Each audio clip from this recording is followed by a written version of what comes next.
Isang magandang umaga sa ating lahat na ngayon ay naabot ng salitang ito. Isang malaking kagalakan para sa atin na patuloy na magtipon-tipon at parangalan ang pangalan ng Panginoon. Isang kagalakan din para sa atin na patuloy pakinggan ang kanyang salita dahil ang salita ng Diyos ang ating kayamanang hindi nababago kailanpaman.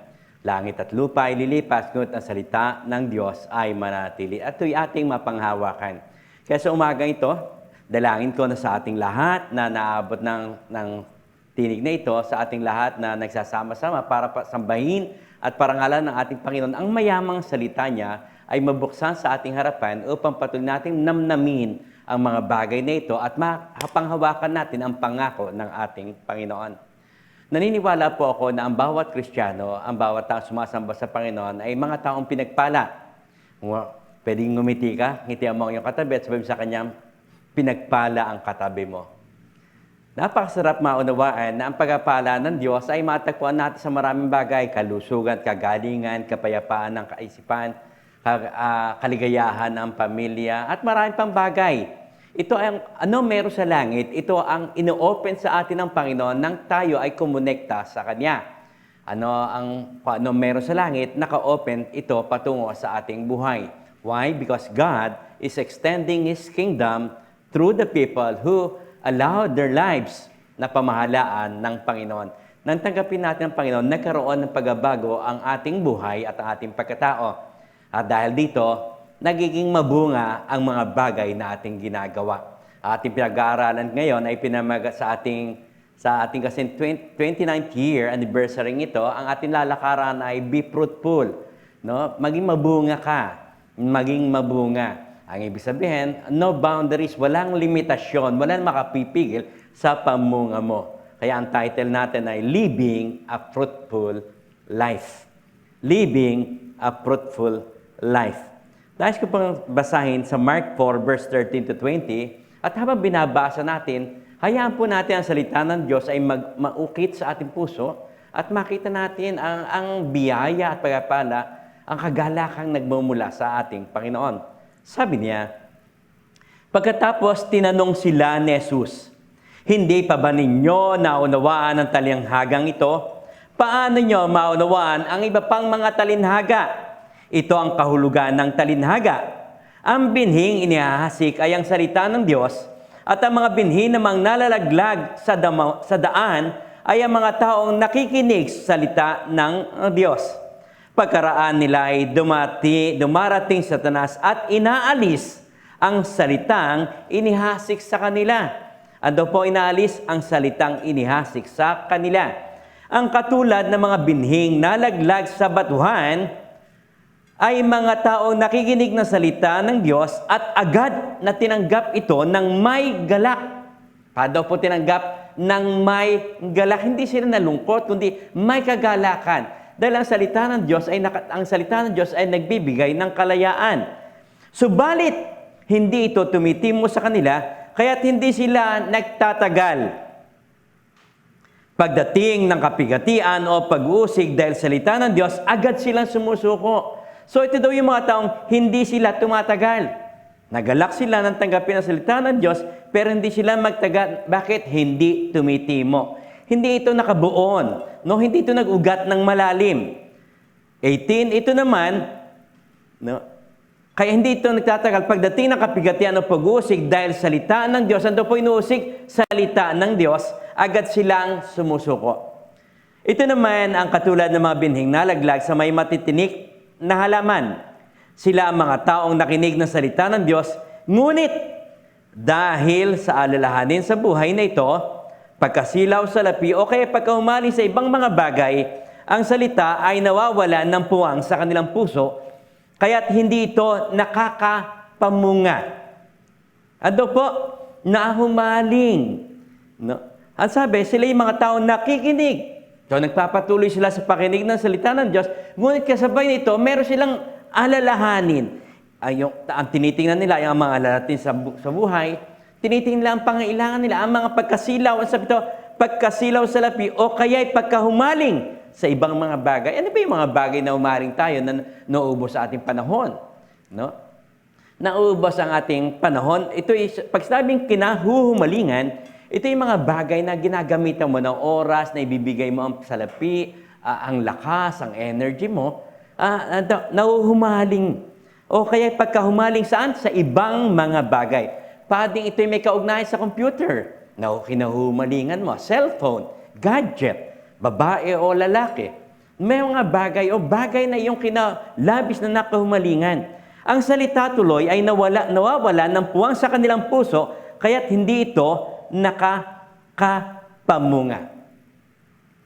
So, ando po nawalan ng puwang sa kanilang puso, kaya hindi ito nakapamunga. Ito naman ang katulad ng mga binhing na laglag sa matabang lupa. Sila ang mga tao nakikinig at tumatanggap sa salita ng Diyos at namumunga na masagana, may tig-50, tig-30, may tig-60 at may tig-100. So, purihin po ang Panginoon pagbasa ng kanyang salita. Tayo manalangin. Ama, nagpapasalamat po kami dahil sa oras na ito, ang mayamang salita mo ay pati binubuksan sa aming mga puso. Panginoon, binubuksan sa aming mga buhay upang matanim sa aming mga puso at patuloy na magbago sa aming pagkatao. Salamat dahil ang mayamang salita mo ay tuntungan ng aming buhay. Ito ang aming pundasyon. At dahil dito, Panginoon, nakapagpapatuloy kami, hindi dahil kami malakas, kundi matibay ang aming tinatayuan, ang salita mong aming mapananaligan. Banal na Espiritu, dakilang guro, turuan ko sa api mo kaming lahat. Ito po ang aming panalangin, aming Ama, in Jesus' name. Amen and amen. Living a fruitful life. Nakakatuwa dahil itong talatang ito na binasa natin ngayon, ang Panginoon ay nagstorya at sinabi niya isang parabola tungkol sa binhi na natanim. Mayroon nagtanim ng isang magsasaka, nagtanim ng binhi at nabaksak ang binhi sa iba't apat na klase. Nabaksak una, ito'y nabaksak ang salita ng Diyos ay nalaglag sa daan. At sabi, ito daw ay katulad ng mga taong nakikinig sa salita ng Diyos. Pero dahil matigas ang lupa, hindi na ito nakatubo, inaalis ang salitang inihasik sa kanila. Walang kaunawaan, hindi nakatubo. Pangalawa, ang mga binhi naman nalaglag sa batuhan. So, sila daw ay mga taong nakinig at nagalak, nakikinig sa salita ng Diyos at tinanggap ito ng may galak. Paano po? May galak. Natuwa sila pagkarinig ng salita ng Diyos dahil ito nagbigay sa kanilang pag-asa. Subalit, hindi ito tumitimo sa kanila. Ibig sabihin, hindi nagkaroon ng ugat. Nang papatubo pa lamang, papatubo pa lamang ito, hindi ito nagtagal. Bakit? Pagdating ng kapigatian o pag-uusig dahil sa salita ng Diyos, agad silang sumusuko. Agad silang sumusuko. Bakit? Dahil alam ng kaaway na habang ikay tumatayo at hindi ka sumusuko, magiging matibay ang iyong pundasyon dahil ang salita ng Diyos ay tiyak na mamumunga. At ang pangatlo, sabi, may bininaliglag sa matitinik na halamanan. Ano po naman yon? Ito yung mga taong nakinig sa salita ng Diyos, ngunit nabubuhay sa pag-alaala, sa alalahanin sa buhay na ito. Iniisip nila, tandaan natin, malinaw ang sabi ng Diyos, siya po ang provide ng ating pangailangan. Siya ay isang dakilang ama na hindi marunong magpabaya sa pangailangan ng kanyang anak. Kaya nga, napakahalaga, ando po sabi ito, nabubuhat sila'y dahil sa alalahanin sa buhay ito, pagkasilaw ng salapi o kaya pagkahumaling sa ibang mga bagay. Ano kaya yung mga bagay na kinahumalingan ng ibang tao nakakaagaw ng salita ng Diyos? Ano po nangyayari tuloy? Ang salita ay nawawala ng puwang sa kanilang mga puso kaya't hindi ito nakakapamunga. So ang salita ng Diyos ay tiyak na mamumunga. Ito ay gagawa ng pagbabago. Pero kailangan ito'y itanim, kailangan ito ay tumubo, kailangan ito'y lumalim ang pagkakatubo sa ating buhay. Dahil ang salita ng Diyos ay tiyak na mamumunga. Gagawin ng kaaway ang lahat ng paraan upang kayo wag mamunga dahil kinakatakutan niya ang pagtayo mo.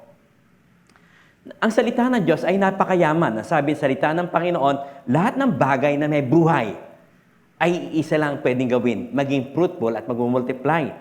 Genesis 1, verse 11. Ang sabi sa salita ng Diyos, and God blessed them saying, be fruitful and multiply and fill the waters in the seas and let birds multiply on the earth. Ando po, sinabihan niya, kinausap niya ang mga labandagat at ang mga ibon. Ang sabi niya, be fruitful and multiply. Sila ay may buhay. Nakagagalaw sila, kumikilos. Kaya sabi nila, be fruitful and multiply. Ando po, ang kasalita ng Diyos, sinabihan ang mga ibon at ang mga isda sa dagat na mag-multiply, na maging fruitful at multiply. At hanggang ngayon, fruitful sila at multiply. Bagamat madami sa kanilang pinatay, madami sa mga dynamite piecing o iba't ibang mga bagay na ginagawa ng tao, pero patuloy pa rin pag-multiply nila, patuloy pa rin paging fruitful nila. Why? Because it is a command of God. It is declared by God. Declared by God. Sabi sa verse 28, then God blessed them. Paglitaw ng tao, ang unang ginawa ng Diyos ay, then God blessed them. Naniniwala po ako, God's first act toward man is blessing. Ang blessing ay talagang susunod sa mga taong nagtitiwala sa pangalan ng Panginoon. Sa kadahilan, ito'y nakakonekta na sa kanila. Bakit? Dahil konektado ka. Pag ikay konektado sa nagpapala, ang pagpapala ay patuloy na dadaloy sa iyong buhay. Ang tanong ko ngayon, konektado ka ba? So sabi ng Panginoon, then God blessed them. And God said to them, ito ang declaration. So God's first act to man is blessing. Pinagpala niya. Pinagpala niya. Hindi niya sinabi, kundi pinagpala niya. God bless man. Kaya ano man ang gawin natin, kaya habang ikay nakakonektado sa Diyos, habang sumusunod ka Diyos, ang pagpapala ay patunago sa iyo, kagalingan. Ang pagpapala, kagalingan sa gitna ng karamdaman, kapayapaan sa gitna ng kaguluhan, kagalakan sa puso, pagtagpo sa iyong mga pangailangan, masayang pamilya, malakas na pangangatawan, matalinong kaisipan. No? Hindi nabubuhay sa pagkatao at pag-aalala dahil pinalaya ka ng Panginoon. And God said to them, be fruitful and multiply. Pwede pakingitian mo, katabi mo, sabihin sa kanya, fruitful ako. I am born to be fruitful. I am created to be fruitful and I will multiply.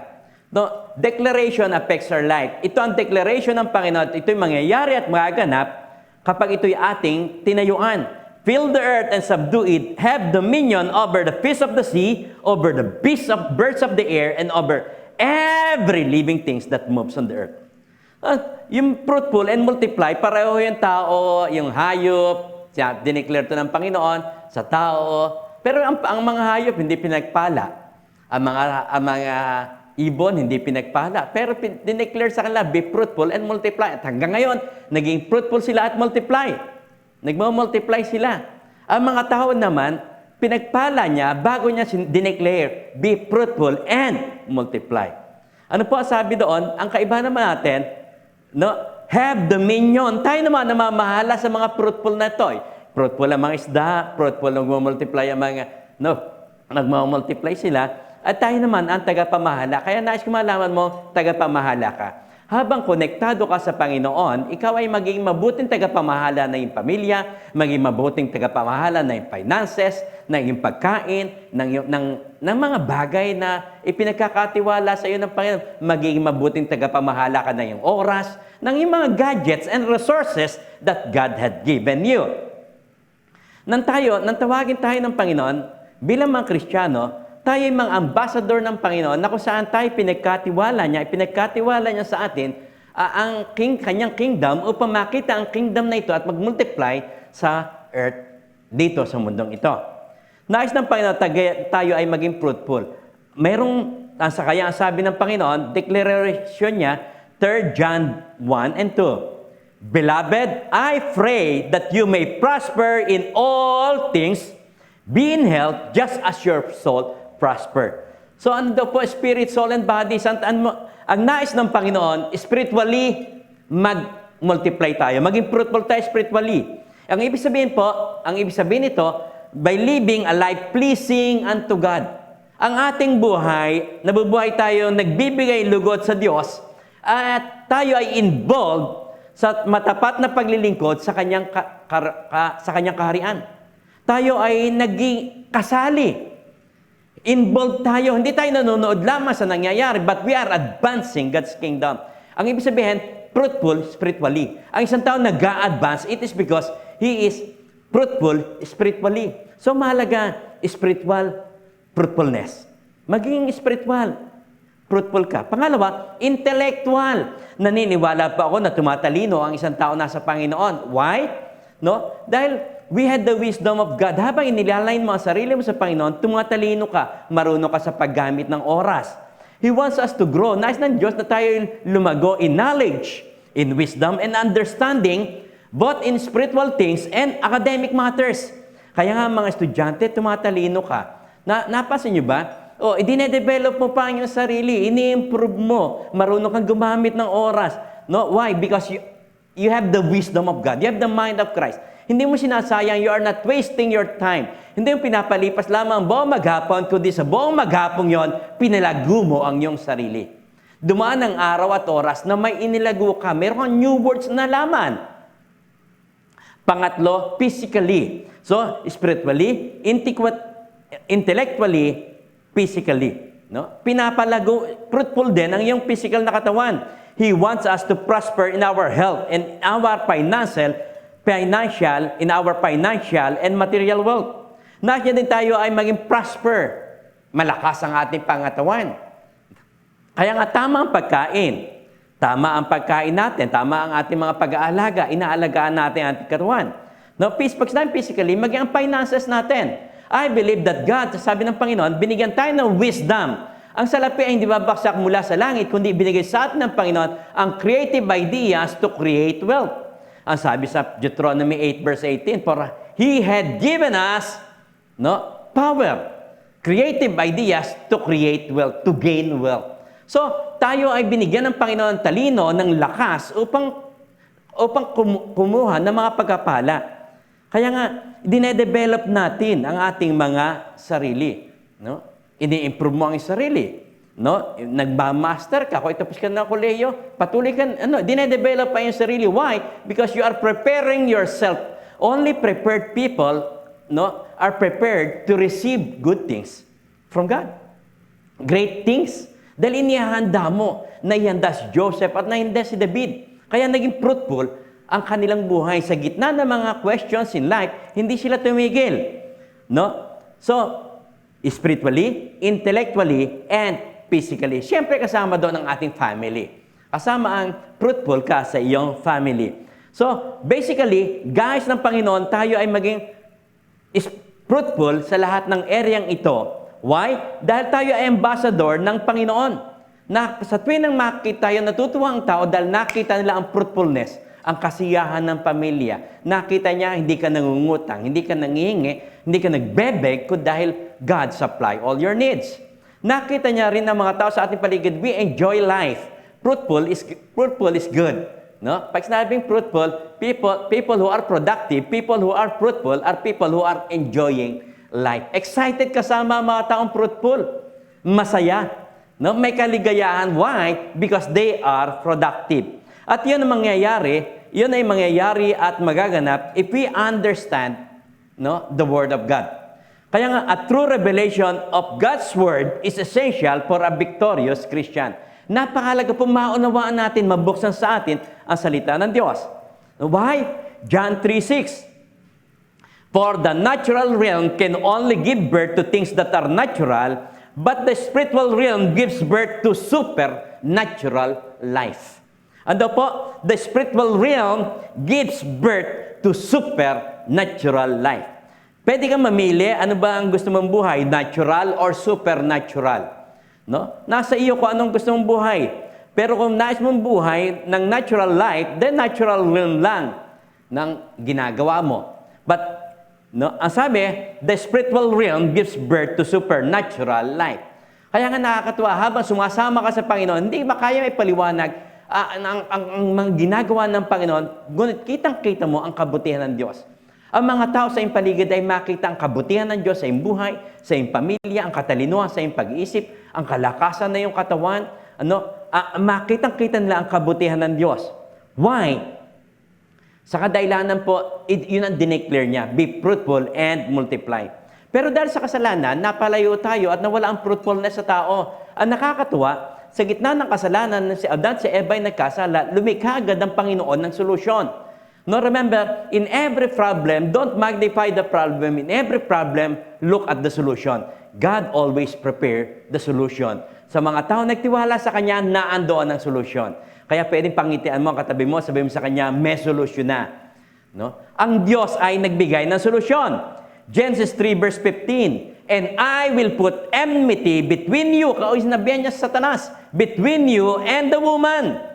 magkakaroon ng hidwaan ikaw, Satanas, at ang babae. And between your seed, sa mga anak mo, Satanas, and her seed. Ang nakakatuwa po, ang idineklara dito, her seed.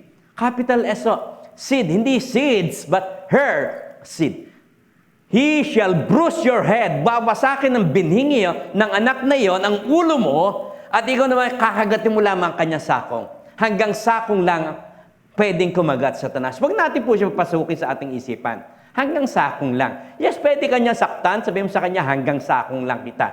Hindi pwede, hindi kaya ni Satanas. No? Hindi niya kayang talunin habang hindi mo siya pinagbibigyan. Kaya nga napakahalaga maunawaan natin, sabi ito, between your seed and her seed. Christ is the seed that destroys the devil. So kung dinestroy ng seed, kung si Christ ang seed that destroy the devil, then ang diablo ay hindi na makakapanaig. Wala na siyang kapangyarihan na parito ang Panginoon to destroy the power of the devil. No? Siya ang pinrophesy. Kaya ang sabi ng salita ng Panginoon, Matthew 29:12 verse 29 to 30. Who will dare enter the house of a mighty man and steal his property?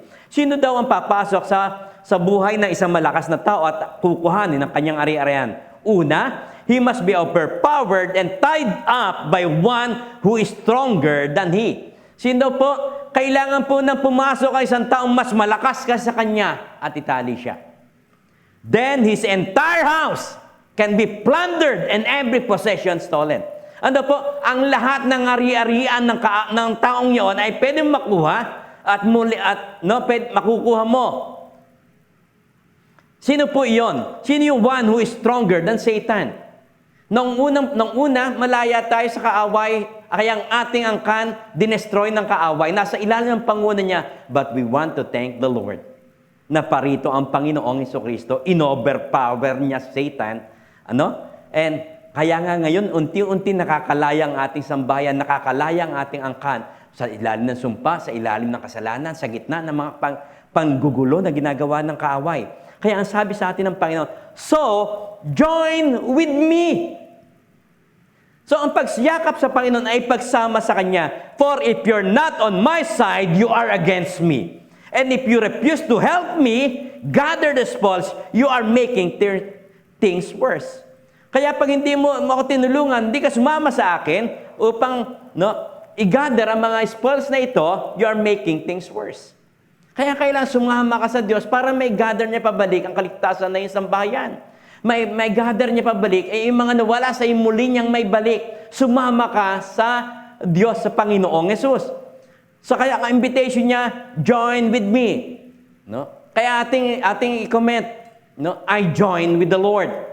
Nakiisa na ako kay Kristo. Kaya sabi sa atin ng salita ng Diyos, 2 Corinthians 5:7, ang sinumang nakipag-isa kay Kristo ay isa ng bagong nilalang.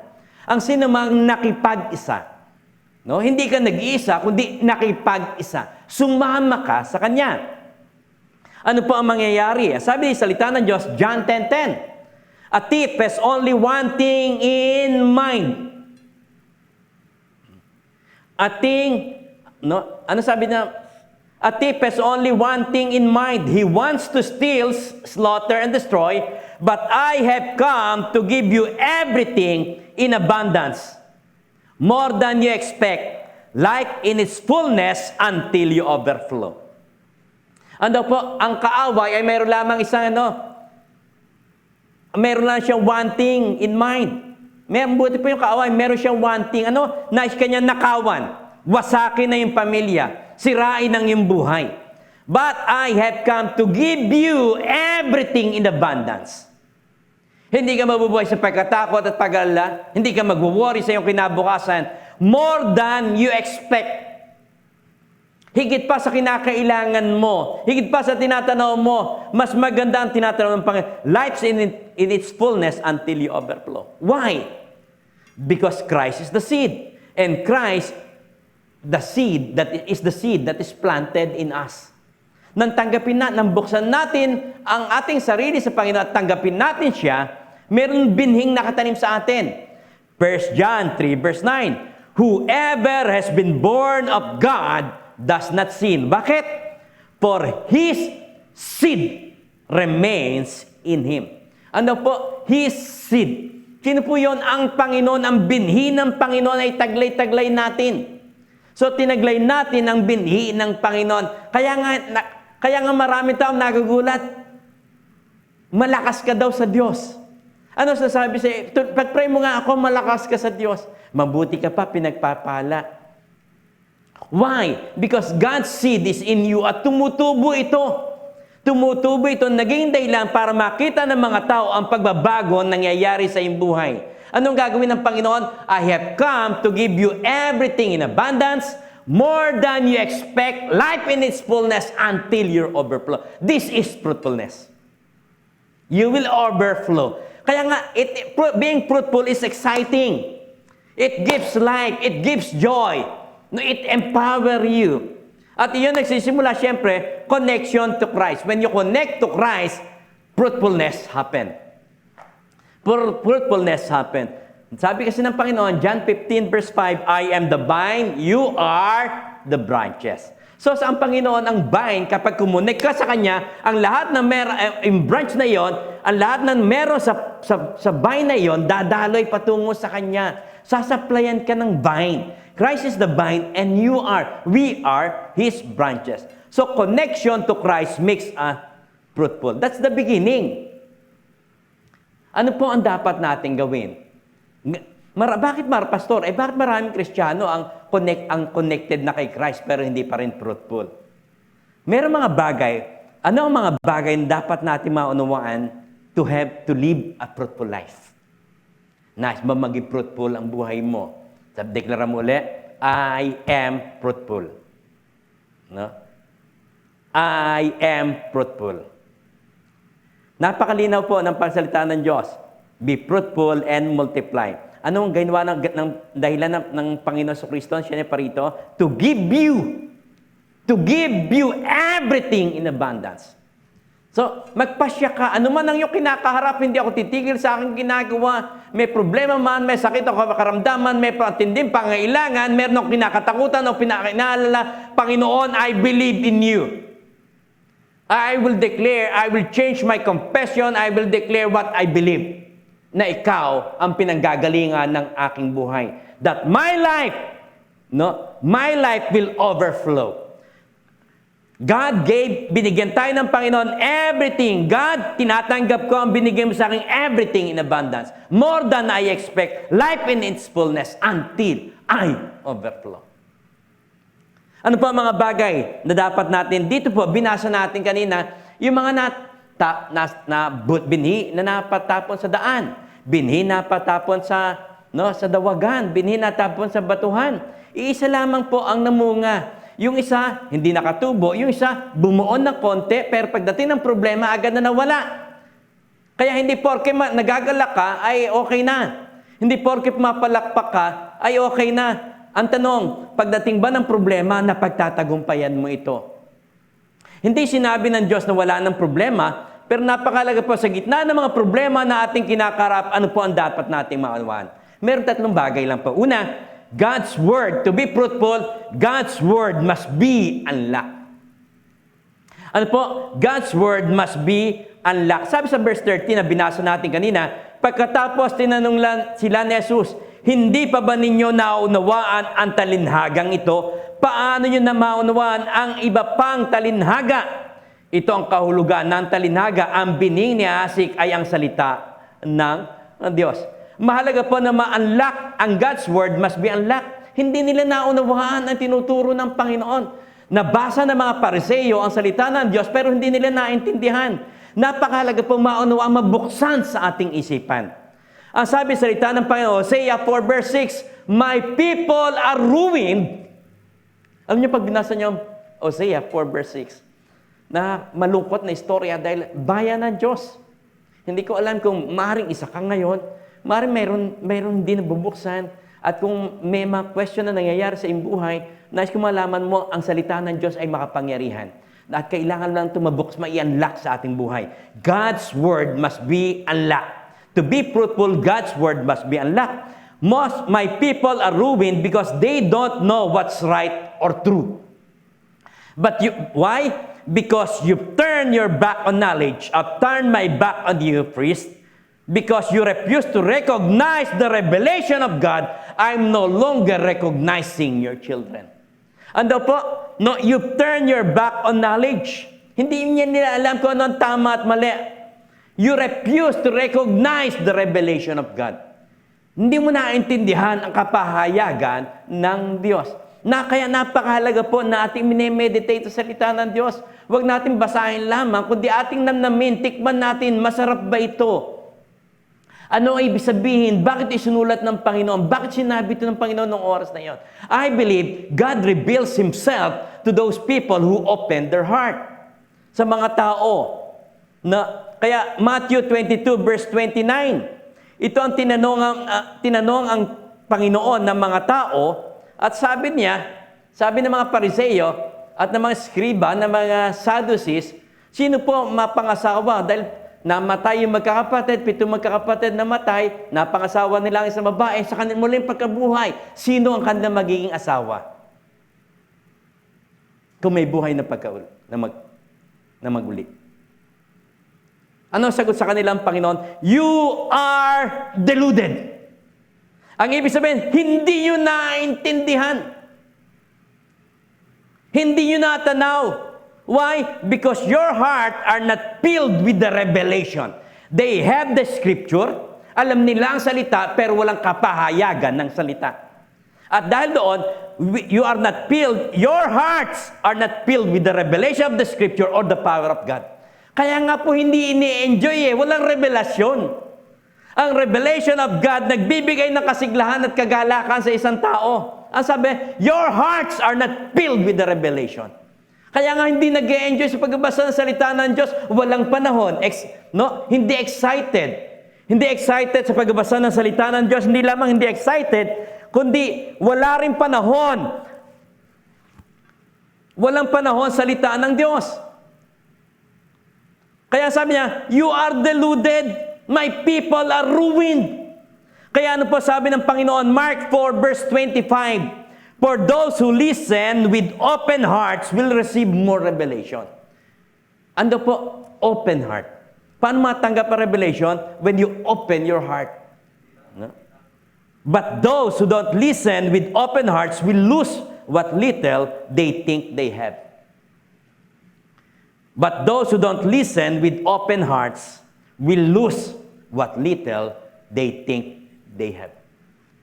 Mawawala pa yung konting nakuha nila. Hindi kasi nagagamit no? Kaya natin, paano ka nakikinig with an open heart? Are you enjoying? Ikaw ba'y natutuwa sa tuwing na makikinig sa salita ng Diyos? O pampalipas lamang to ng oras? Kamusta ang puso mo habang ikay nakikinig? I believe that the Holy Spirit reveals, inire-reveal niya ang salita, ang Diyos, ang kanyang kapangyarihan sa magitan sa salita ng Diyos, pero kailangan buksan natin ang ating puso to receive para tayo ay makatanggap. Fruitfulness is a result of revelation. Fruitfulness is a result of revelation. No? Without revelation, there is no fruitfulness. Kaya walang maraming Kristiyano ang hindi fruitful. Ang finances hindi fruitful, cell hindi fruitful, ang kanilang family hindi fruitful, ang kanilang spiritual life hindi fruitful, physical hindi fruitful. Why? No revelation. Ang sabi, deluded. Ano sabi? Ruined. Why? Because they don't receive, they don't open their hearts. They don't fill their hearts with the revelation of God. So, fruitfulness is a result of revelation. You grow through revelation. Kapag may kapahayagan sa iyo, lumalago ka. No? You keep on going through revelation. Kahit na umiiyak ka, nasasaktan ka, tatakot ka, kinakabahan ka, pero dahil may kapahayagan sa iyo ang Panginoon, nagpapatuloy ka dahil revelation keeps you going. You can smile in hardship or crisis because of revelation. Kaya mo tumawa, kaya mo magsaya sa gitna ng kalungkutan, sa gitna ng mga hamon ng buhay dahil ang kapahayagan ay tiyak na mangyayari at magaganap. You will be fruitful because of revelation. Why? Because the revelation give you the energy to do it.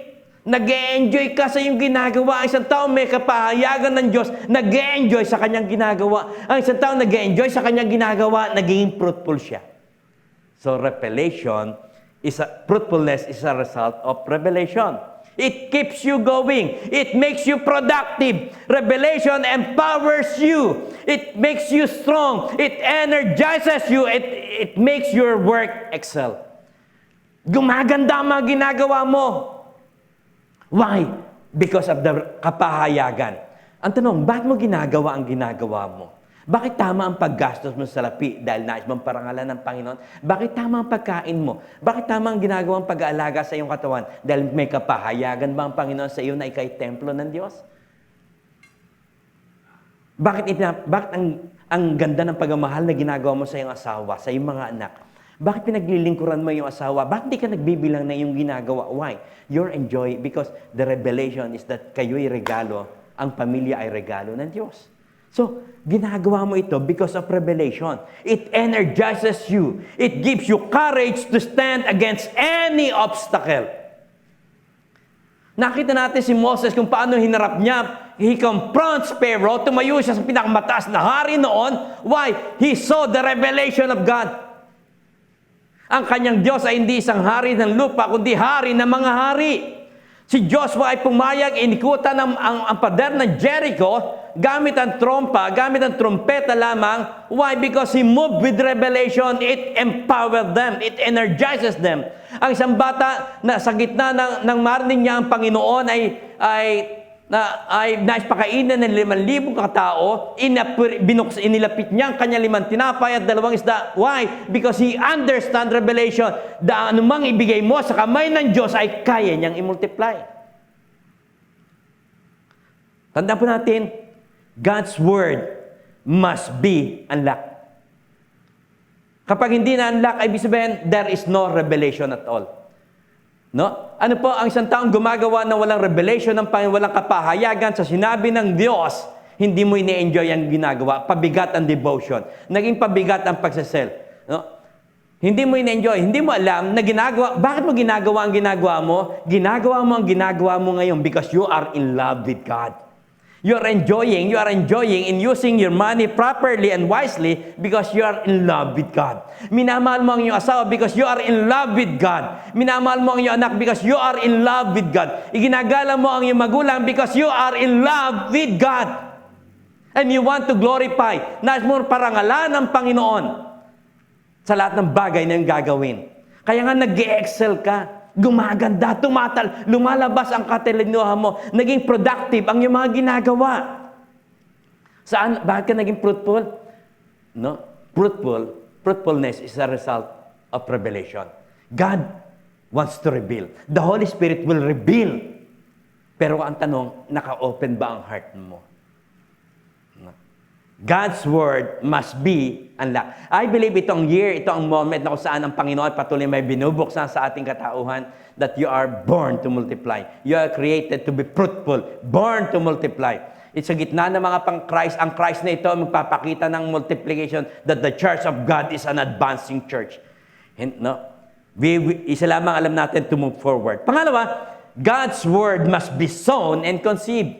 Ano yung pangalawa? Sown and conceived. Kaya nga, unlock, conceive.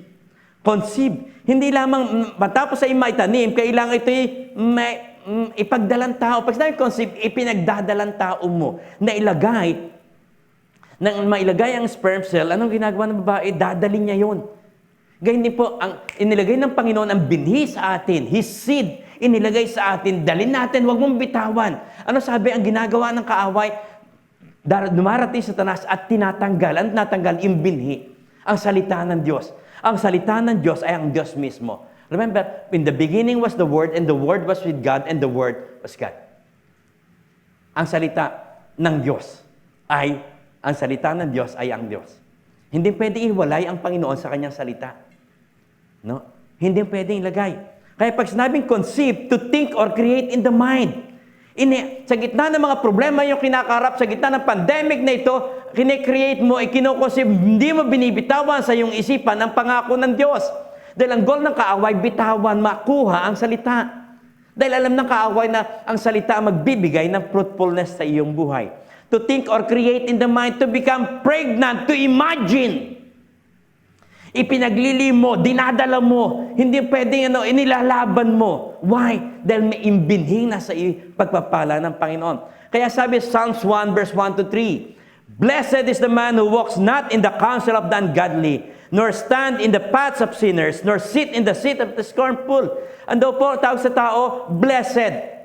Blessed yang nilalakaran mo, hindi gawa ng kasalanan. Verse 2, But his delight is in the law of the Lord. Kagalakan niyang basahin, namnamin ang salita ng Diyos, and in his law he meditates day and night. Ando po katulad niya, He shall be like a tree planted by the rivers of water that brings forth its season, fruit in its season. Lagi namumunga.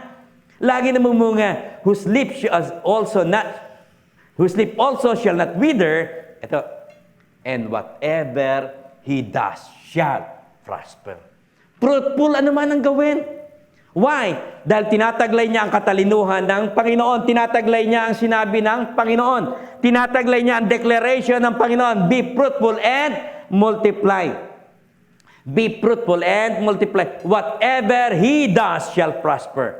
Pwede mong dayain ang mga sistema sa mundong ito. Pwede mong dayain ang batas. Pwede mo may pasang exam mo nang hindi mo talaga naintindihan ng lesson. Pero hindi mo pwedeng dayain ang seed time and harvest time. Kung ano ang itinatanim sa iyong sarili, ito din lang ang iyong tatanggapin.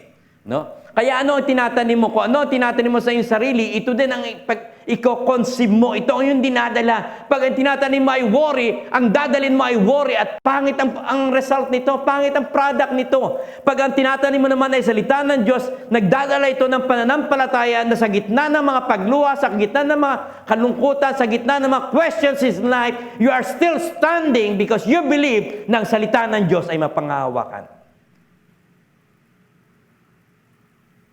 To conceive and give birth to the miracles you need, you must first plant God's word like a seed in your heart. Itanim mo ang salita ng Diyos sa iyong puso. Alagaan mo ito. Doon nangyayari sa pag-aalaga sa iyong puso, doon lilitaw ang bunga, doon lilitaw ang pagbabago. No? Kaya nga, itinanim niya, tinanim niya? His seed is in you. Hindi ko it's not what you feel but what you have planted in your heart. Hindi ko ano naramdaman mo, kundi ko ano nakatanim sa iyong puso. It's the foundation to receiving the promises of God. Ano ang tinatanim mo sa iyong puso? Ano ang nilalagay mo? God's word must be unlocked. It must be rebuilt. Excited ka bang nabasahin ang salita ng Diyos? Ikaw ba ay sa tuwing na ba lalapit ka sa Panginoon, excited ka dahil alam mo may sabihin sa iyo ang Panginoon? Or pampalipas lang ng oras ang lahat ng iyong ginagawa? O ginagawa mo lang to dahil sa iyong Kristiyano? Or ginagawa mo ito dahil mahal mo ang Panginoong Jesucristo? Anong ginagawa ng Panginoon? Ina-unlock niya. Binubuksan niya. Pangalawa, God's word must be sown and conceived. Kailangan maitanim at dalin. Tandaan mo, hindi pwedeng baguhin ang season na seed time and harvest time. Kung ano yung tinanim, ito ang iyong aanihin. No? Kaya pag nagtatanim ka ng obedience kay God, blessing will come because obedience brings the blessings of God. Obedience brings the presence of God. Obedience brings the protection of God. Obedience brings the provision of God. Because obedience honor Him. Obedience means you are submitting yourself to Him. It's not what you feel, but what you have planted in your heart. Ano ang tinatanim mo sa iyong puso? Pagtingin sa mga kayamanan sa mundong ito, ito ba lagi mo tinitingnan? Ano ang tinatanim mo sa iyong puso? Baka mga games lagi. Ano ang tinatanim mo sa iyong puso? Baka ang iyong minamahal na babae o girlfriend or boyfriend mo. What's in your heart? Dahil ito lamang ang i-conceive mo ka. Kinonceive mo, ito din lang ang tutubo. Pangatlo, God's word must be fully embraced. Tanda po natin, ang lupa ay ang atin daw binhi.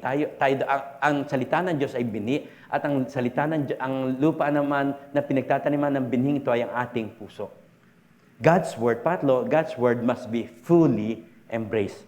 Matthew 13, nais kong basahin din, Matthew 13 verse 23. As for the seed that fell upon good, rich soil, it represents the heart of people who hear and fully embrace the message of heaven's kingdom realm. Ano po? Minahal niya, niyakap niya ng lubusan, hindi niya binitawan ang mensahe ng kaharian ng Diyos. Their lives bear good fruit, Samuel saw, a harvest of 30, 60, even 100 times as much as was sown. Ano po? As much as was sown. Kung ano yung tinanim, doon lang nakasalalay ang yung inani. Ilan lang alam mo salita ng Diyos, doon din lang Hindi, tandaan na ang pag-ani ay wala sa opinion mo. Ang pag-ani ay may kaugnayan sa sinabi ng Diyos. Dahil ang salita ng Diyos ay ang salita ng Diyos ang magdadala ng bunga sa iyong buhay. Sabi basahin ko, ang sabi sa Mark 4 verse 20, "But the seed sown on good soil represent those who open their hearts to receive the word, and their lives bear good fruit. Samuel, the harvest of 30, 60, even 100 times more than was sown." Nais kong basahin naman sa Mark 4 verse 20 sa The Message. "But the seed planted in the good earth represent those who hear the word, embrace it, niyakap, hindi pinakawalan, and produce a harvest beyond their wildest dream." Ano po? Beyond their wildest dream. So sa oras na ito, I believe nang naparito ang Panginoon, naparito siya bilang siya ang salita ng Diyos, siya ay Diyos nagkatawang tao. Siya rin ang salita ng Diyos, at ang salita ng Diyos ay magmumultiply dahil siya ang binhi na sa atin ngayon. Anong dapat mong gawin? Kagaya na ating pinag-aralan, God's Word must be unlocked. Hayaan mo itong ma-reveal sa ating buhay. Pangalawa, God's will must be sown and conceived. Kailangan hayaan mo ito. Hindi, wag mo lamang itanim, kundi alagaan mo, diligin mo, namnamin mo, palaguin mo, palalim mo ng pundasyon. And God's word must be fully embraced. Huwag mo itong bitawan. No? Kahit na si Pablo sa gitna ng kulungan, hindi niya maintindihan ni David ang nangyayari at nagaganap. Hindi maintindihan ni Pablo ang nangyayari at nagaganap sa kanyang buhay. Hindi maintindihan ni Joseph ang nangyayari at nagaganap sa kanyang buhay. Pero hindi nila binitawan ang salita ng Diyos. At dahil doon, niyakap nila ang salita ng Diyos at ang bunga, no? Mga taong ito'y nakaranas ng kabutihan at kaluwalhatian ng Panginoon. What do you want to see in your life? Sa taong ito, mga kapatid, inaayahan ka ang bawat sa namnamin natin ang salita ng Diyos. Hayaan maging revelation sa atin ang salita ng Diyos. Magbigay ka ng panahon sa pagbasa ng salita ng Diyos. Namnamin mo ito na parang katabi mo ang iyong kaibigan, ang Panginoon Jesus, na naandyan siya habang ninanamnam, habang pinapakain ka ng kanyang salita. And you will see, no? You will produce a harvest beyond your wildest dream. God's word must be unlocked. God's word must be sown and conceived. God's word must be fully embraced. Tayo manalangin. Ama namin sa langit, sa oras na ito, kami po ay nagpapasalamat sa iyong kabutihan. Salamat dahil patuloy mong binubuksan sa amin ang iyong kapahayagan ng iyong salita. Banal na Espiritu, hayaan po ngayon sa tuwing nang lumalapit kami sa iyong harapan, makitagpuan mo ang buhay at excitement sa aming buhay. Excitement that will give us energy. Excitement that will empower us. Excitement that will help us to understand your word. Banal na Espiritu, salamat po dahil ikaw po ang patuloy na nagpapalago ng aming pananampalataya, na naging dahilan para maging liwanag kami at anumang hawakan ng aming kamay ay magtatagumpay. Sa oras na ito, pinapasalamatan ka namin sa iyong mayamang salita at inaangkin namin ang aming buhay ay mamumunga. Mamumunga kami, aani kami ng magandang bunga sa aming pamilya, mamumunga ang aming spiritual life, mamumunga ang aming cell life, aangat ang aming financial life, at magkakaroon kami ng kaibang katalinuhan dahil ikaw ang binhi na aming tinataglay, Panginoon sa Kristo. Ikaw ang buhay at kalakasan. At sa oras na ito, Panginoon, dalangin ko ang kapahayagan mo ay mangya't maganap sa buhay ng bawat sa. In Jesus' name we pray. Amen. Amen. Sa oras ding ito ay ating